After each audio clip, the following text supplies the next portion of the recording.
Tabe, jumpa lagi dengan saya di Negara Bijaksana, channel yang membahas sebuah persoalan populer di Indonesia secara bijaksana dan dijamin dengan pemikiran terbaru. Para akademisi Universitas Gadjah Mada atau UGM Yogyakarta barusan membuat seruan kepada publik Indonesia untuk melakukan pengadilan rakyat, tentu saja kepada pemerintah, terutama kepada Presiden Joko Widodo, yang disinyalir oleh mereka bahwa telah melakukan pelanggaran-pelanggaran etika bernegara, membunuh demokrasi, melakukan cawe-cawe pada pemilu 2024, dan macam-macam ya, termasuk keputusan MK soal usia cawapres dan capres yang di bawah 40 tahun pun boleh, dan bermacam-macam ya.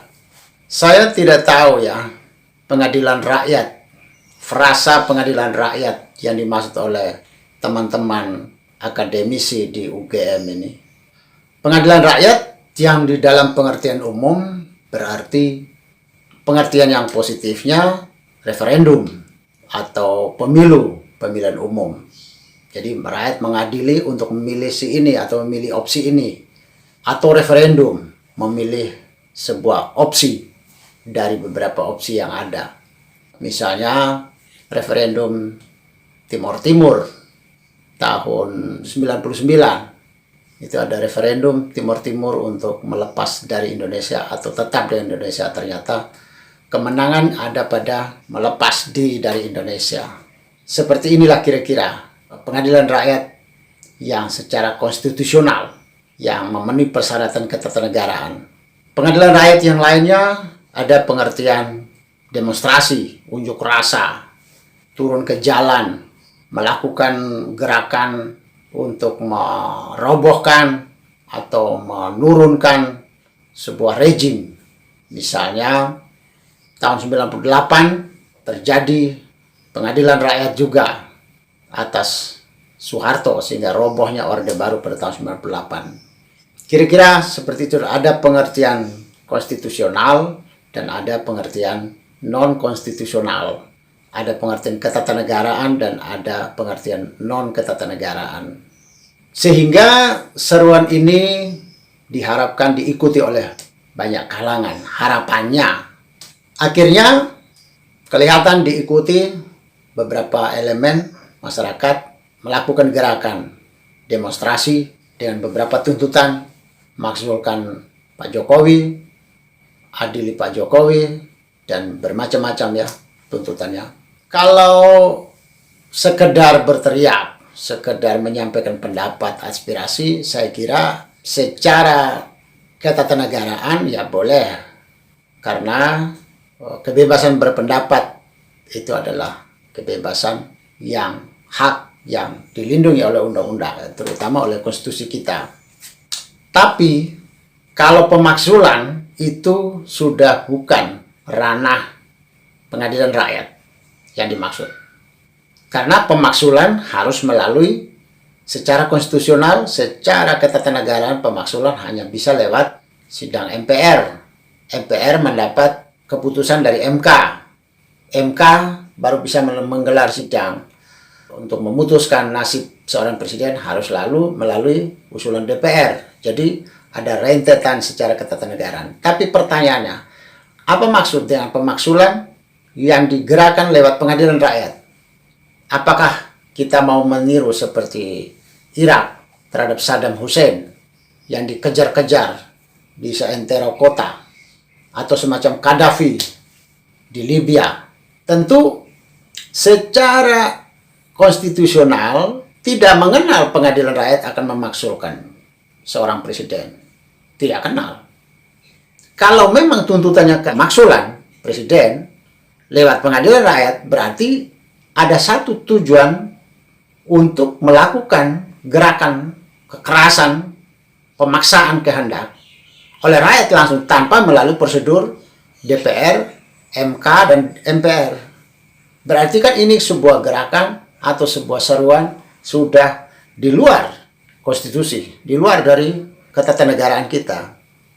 Kalau sudah bergerak di luar ketatanegaraan, di luar aturan main, pertanyaan saya adalah, apa bedanya antara isu yang dimainkan oleh teman-teman di UGM bahwa pemerintah telah melakukan pelanggaran undang-undang, pelanggaran konstitusi, dan macam-macam. Terus apa bedanya dengan kalian yang melakukan gerakan pemaksulan tanpa melalui konstitusi juga, tanpa mengikuti aturan ketatanegaraan? Terus apa bedanya antara dugaan pelanggaran yang dilakukan oleh Pak Jokowi dengan kalian yang mau mengembalikan demokrasi, mengembalikan peradaban konstitusi kita kembali kepada relnya? Kalau kalian menganggap Pak Jokowi sudah di luar rel, kalau kalian memaksulkan Pak Jokowi di luar prosedur konstitusi, di luar regulasi, apa bedanya antara teriakan dugaan pelanggaran yang dilakukan oleh Pak Jokowi dengan kalian yang mau membenahi peradaban tadi, yang mau meluruskan peradaban? Itu kan juga bengkok namanya. Ketika kalian berteriak Pak Jokowi melanggar, kalian pun mau memaksulkan Pak Jokowi dengan gerakan pengadilan rakyat, juga melanggar konstitusi, juga melanggar hukum. Terus apa bedanya antara objek yang kalian teriak dengan cara kalian bergerak?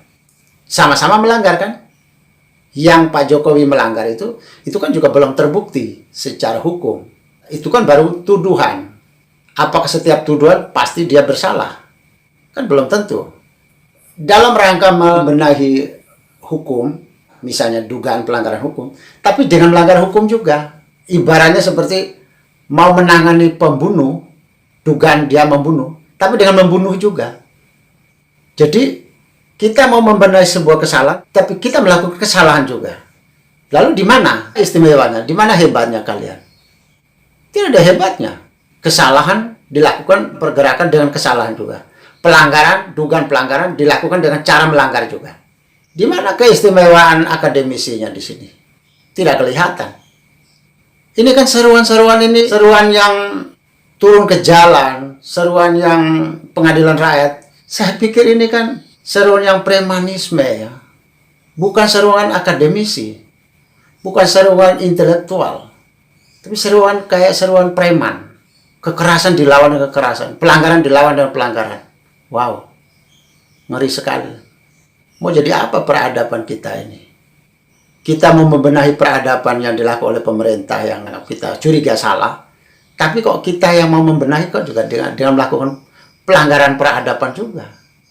Dengan tidak beradab juga itu. Kekerasan dilawan dengan kekerasan. Pelanggaran dilawan dengan pelanggaran. Wow, mengerikan. Kalau di negara bijaksana, kalau itu universitas di negara bijaksana, kalau itu akademisi, betul-betul akademisi di negara bijaksana, maka pengadilan rakyat yang dimaksud tidak berada di luar rel ketatanegaraan. Karena akademisi di negara bijaksana dalam rangka membenahi pelanggaran, mereka harus melalui dengan cara yang tidak melanggar juga. Cara yang sesuai dengan aturan, cara yang sesuai dengan undang-undang, cara yang sesuai dengan hukum. Kalau di negara bijaksana juga, akademisi bebas untuk bersuara, tapi tidak bebas untuk melakukan pelanggaran di luar ketatanegaraan. Tidak dibenarkan. Kalau itu dilakukan oleh akademisi, kemana lagi kita berharap para penjaga peradaban ini? Untuk menjaga peradaban, kemana lagi kita berharap kalau akademisinya sudah melakukan hal semacam itu? Yang berikut, sebenarnya pintu ketatanegaraan kita kan sudah siap. Saya kira para akademisi, para profesor, para doktor ini juga tidak miskin-miskin juga dengan referensi kan. Bahwa aturan kenegaraan kita, tata negara kita membenarkan untuk setiap persoalan, kalau tidak bisa diselesaikan dengan musyawarah, ya diselesaikan secara hukum. Bawa ke Bawaslu, bawa ke MK. Kenapa itu tidak ditempuh? Yang kedua, mekanisme juga tersedia di kita melalui DPR misalnya. Ya kan kebetulan ada isu hak angket. Ya silakan wujudkan itu. Sukseskan hak angket. Sampai sekarang cuma tiap hari cuma omong ongkat angket tidak pernah terwujud. Teriakannya seolah-olah ada orang yang menahan untuk tidak boleh hak angket. Tidak ada orang yang menahan.